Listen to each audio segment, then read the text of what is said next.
কিছুদিনটা ঠিক গেলে হয় না? না বাবু, তোমার আব্বু বাড়িতে একা আছে, আমরা বাড়ি না গেলে তোমার আব্বু কি খাবে? আব্বুকে না লেগে দেখিলাম। চলো চলো, মা বলছে না আব্বা একা আছে, অন্য সময় তোমরা সবাই এসে থাকবা।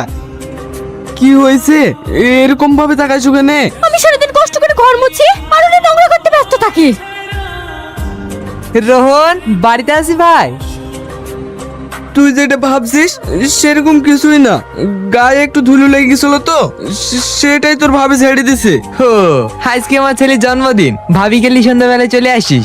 বয়স কত হলো তোমার ছেলের? 4 বছর ভাবি। হো, অবশ্যই আসবা ভাবি, আমি এখন আসি, অনেক কাজ পড়ে আছে। আমি যাব না। কেন যাবে না কেন? ওইখানে গিয়ে যদি জামা কাপড়ে দাগ লেগে যায় তখন আবার তুমি আমাকে বইকবা। আমি যাব না। তোমাকে যেতে হবে মানে যেতে হবে।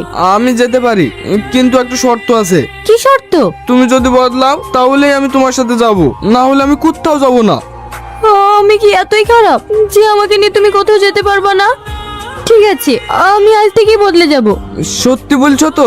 হ্যাঁ। আমার শোনাবো, চলো।